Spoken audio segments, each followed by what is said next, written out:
حضرت علی المرتضیٰ فرماتے ہیں سیدہ فاطمہ نے کبھی مجھے کوئی کچھ کہا ہی نہیں، کبھی فرمائش ہی نہیں کی۔ ایک دن بیمار ہو گئی تو کہنے لگی، میں قریب بیٹھا تو میں نے کہا فاطمہ زندگی میں تو نے کبھی کچھ نہیں مانگا، اور عزت والے باپ کی عزت والی بیٹی، میرا دل کرتا ہے کوئی فرمائش تو کر دو۔ تو حضرت فاطمہ کہنے لگی علی اگر ایک انار مل جائے نا، اگر ایک میرا دل کر رہا ہے اگر ایک انار مل جائے، ایک انار مل جائے تو طبیعت چاہ رہی ہے انار کھانے کو۔ مولا علی شیر خدا فرماتے میں گیا، ایک انار خریدا بازار سے، 1 دینار تھا میری جیب میں، انار خرید کے جب واپس پلٹا نا تو کہتے ایک بوڑھا شخص، ہونٹوں پہ کمزوری، آپ فرماتے ہیں میرے باپ دادا کی عمر کا، لڑکھڑاتے اس کے ہاتھ اور کہنے لگا علی میں بھوکا ہوں کئی دنوں کا۔ حضرت علی فرماتے ہیں میرے پاس وہ 1 ہی دینار تھا جس کا انار آ گیا، کہتے میں نے اسی وقت وہ انار نکالا، اس شخص کے ہاتھ میں رکھا، بوجھل قدموں سے جب میں اندر داخل ہوا نا تو پاک رسول کی پاک بیٹی، عزت والے نبی کی عزت والی بیٹی، صبر والے محبوب کی صبر والی بیٹی، کہتے ہیں جب میں نے اپنا قدم اندر رکھا دروازے کے تو فاطمہ نے میرا اترا ہوا چہرہ دیکھا تو کہنے لگی علی پیسے اللہ کے راستے میں دے آئے ہو، خیرات کر رہے ہو؟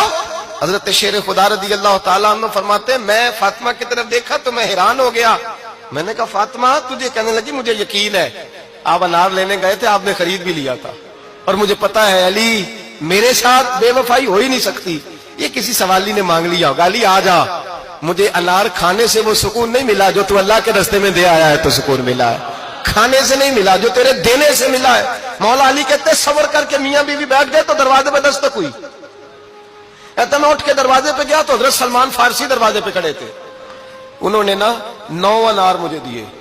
کہنے لگے نبی پاک نے بھیجے ہیں، یہ 9 انار ہے نبی پاک نے بھیجے ہیں۔ تو حضرت علی شیر خدا فرمانے لگے ہمارے نہیں کسی اور کے ہیں، ہمارے نہیں کسی پڑوسی کے ہیں، دائیں بائیں دیکھ لے، کہنے لگے نہیں تمہارے ہی ہیں، فرمانے لگے نہیں میرے ہوتے تو 10 ہوتے، اس لیے کہ اللہ فرماتا ہے من جاء بالحسنۃ فلہ عشر امثالھا، تم ایک نیکی کرو گے میں 10 کا اجر عطا کروں گا۔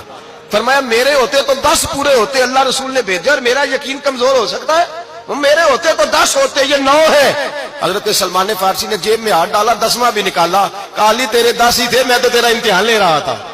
10 ہی تھے تیرے۔ یقین کی دولت زنجیریں کاٹ دیتی، یقین کی دولت انسان کو نواز دیتی۔ جب تو لڑکھڑاتا ہوا آیا ہے، میرے نبی پاک نے فرمایا یوں نہ کہا کر کے یا اللہ چاہے تو دے چاہے تو نہ دے، جب مالک سے مانگ تو کہا کر یا اللہ تجھی سے مانگنا ہے، میں لے کے اٹھوں گا، تو مجھے دے گا۔ فرمایا جتنا تیرا یقین کامل ہوگا اتنا ہی اللہ تجھے جھولی بھر کے عطا فرمائے گا۔